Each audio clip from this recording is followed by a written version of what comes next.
Alright, so we've got just some minor damage to the border here. You can see how there's some separation in the material here. Kind of looks like it's cracking. Otherwise, outside of that, this rug's in pretty good condition. They just want to get it cleaned. It is a nice rug. Has a slight odor to it, nothing bad. There's only, it looks like this one stain here. Otherwise, it's probably just from normal soil and regular use. So I'm going to be going through some cleaning steps. You can see it's got something going on the edge of the fibers here right at the border. So I'm going to be taking some normal cleaning steps to start out. First by dusting it and vacuuming it, then pre-treating it, scrubbing it, and extracting it out.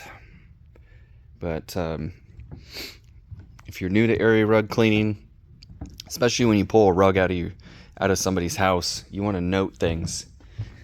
So like, see this edge of this border here is frayed. I mean, they may not be really may not be aware of any damage on the rug, because before you send it out, you may not notice things, but when you get something back after it's been worked on, now you're really looking at it and you start to see things and you're like, wait a minute, you may not remember seeing those frayed edges and things like that, but now you're going to be hyper focused on it. So what I'm getting at here is, if you're going to be doing rugs outside of somebody's house, you need to document this stuff. So this is why I like to do videos, and this is why I like to take pictures. So generally what I do is I take a picture kind of standing further back at this angle, and then I take a picture from this side looking, down the rug.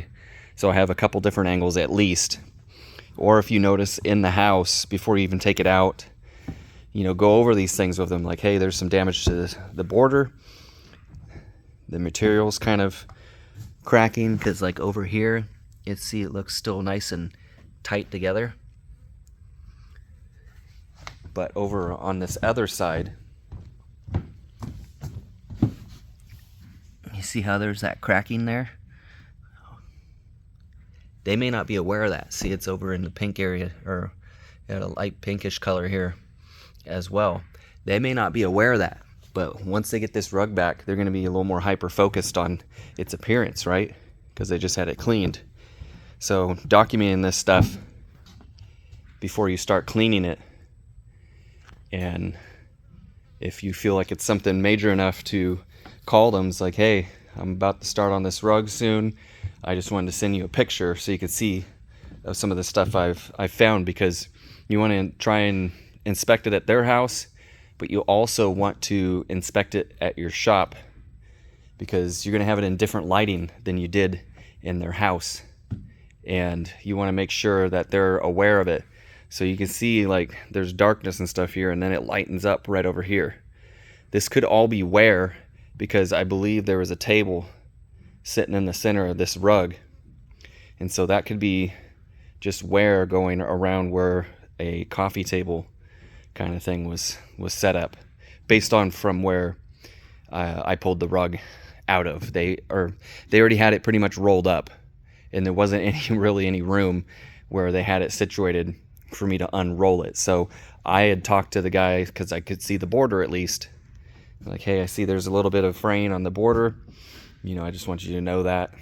And then, of course, document it on your CRM. If you're running a CRM, or if you're doing paper copies, you want to make sure you note it, write it down, and give them a copy of what you've seen so far.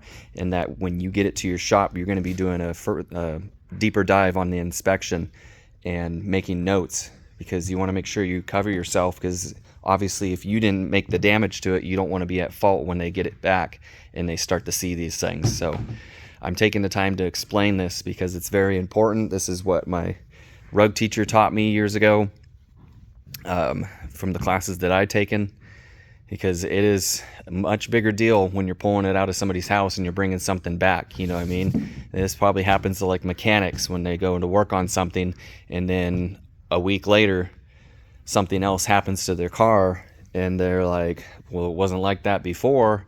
And you know, it could be something completely unrelated to the item that they originally worked on, and they could become at fault. So that's why a lot of them will do, you know, inspections of the vehicle to cover their butts on situations like that. So they're like, well, we did a, you know, 20-point inspection or whatever on such and such things, and we found this, and then they make recommendations on things you should do soon because it looked like it was worn out.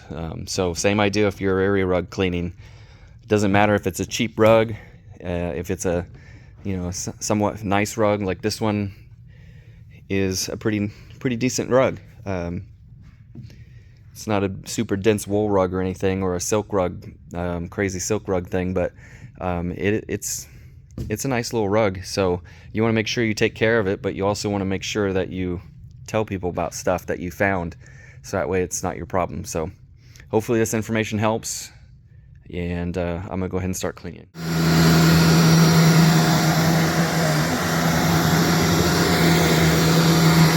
what's coming out just from vacuuming it so far? I haven't even dusted it yet. And stuff's starting to pop out. So you want to do this before you clean it, because you get the dry soil and if there's pet dander out more first before you wet it down. And like I said, I'll be dusting it too for stuff that a vacuum can't get out. And depending on your setup, of course, some are going to have bigger tools, a dusting machine that you can put this in, but you also want to have these methods too handy if the rug's integrity can't handle a rug dusting machine, and therefore you can dust it with what I have over here is a little dog groomer, and I hook my wand up to it and I blow the dust out of the rugs, and that's going to be a lot softer of a choice on the material, so it doesn't potentially damage it if the integrity of the rug is, you know, not very strong, or just in general kind of a weaker construction setup. So things to consider. So I just hook it up to one of my old carpet wands, the duster, and then run this over it. This doesn't appear to be a very dusty rug, but I'm doing it just to be sure. Doesn't take hardly any effort to run over it.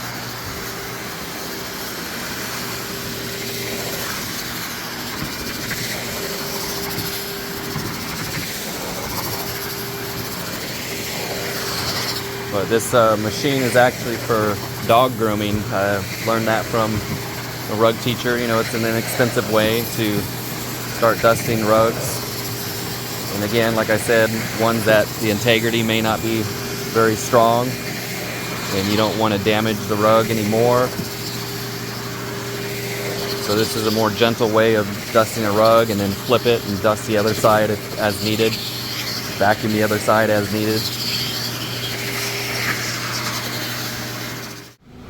Alright, now that I've treated it, I'm doing some agitation with a brush head. This is gentle brushes, they aren't anything aggressive. And then once I'm done with this, I'll be doing the extraction on it. But if you look closely, you can see that it's making a difference just by pre-treatment and agitation.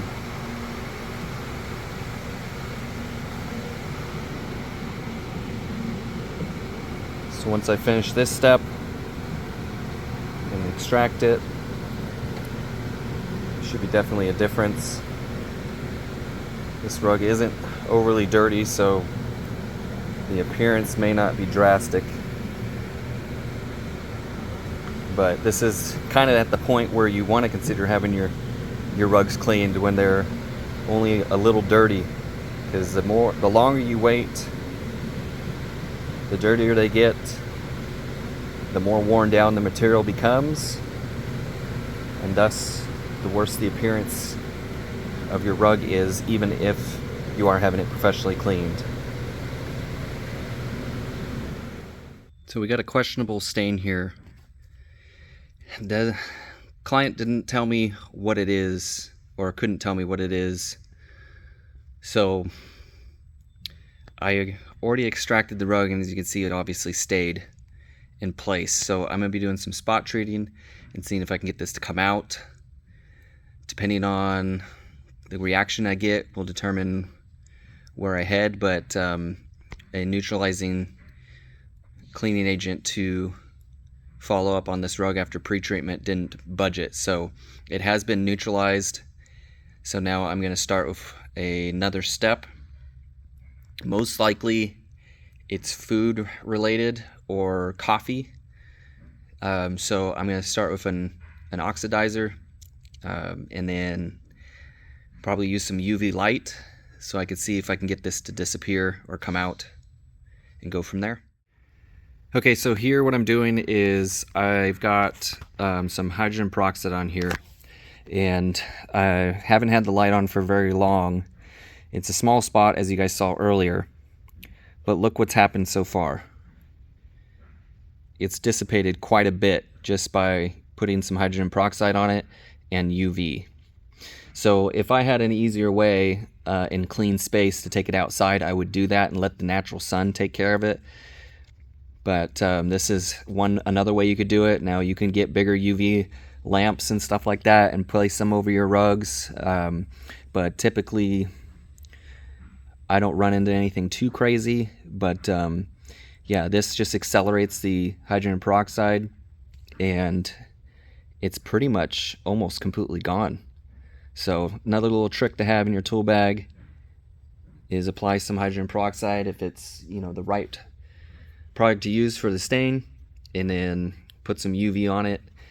This has helped me get out other stains, such as red wine on a lighter fabric chair that somebody brought me, and I was able to carry that outside because, you know, I had the legs and everything and can set it on the ground safely. And after I neutralized, rinsed it, got a fair amount of it out, I put 3% hydrogen peroxide on it, no more than that, and then put it out in the sun and let that sit there for half an hour, and then brought it back in, maybe a little less than that, extracted it, and repeated the process one more time and got rid of it.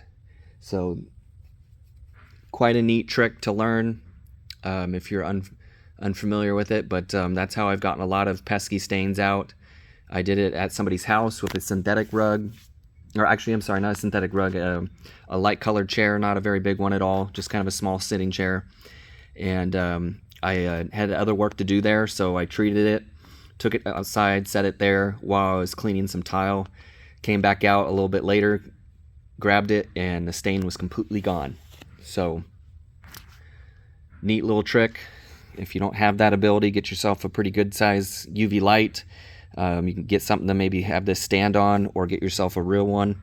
But I mean, it's almost completely gone. There's just barely anything there. So pretty cool thing to do. Alright, so it's about 100% gone. There's just a small pinch of it right there, but quite a difference. And I hardly had to do anything, just some hydrogen peroxide and UV on it and let it sit, and it does the job. So you just got to repeat the process a little bit until it all disappears, but otherwise just cleaning and rinsing this out wasn't going to get rid of it, and this is what's going to get rid of it. So it takes a handful of treatments sometimes depending on the stain, whatever it originated from, but the only way you can find out is by doing a test, and this test became the right direction to take. Because like I said, I did not know what this stain was from. I was hoping it was something organic and that I can get it out with some hydrogen peroxide and UV, and there you have it.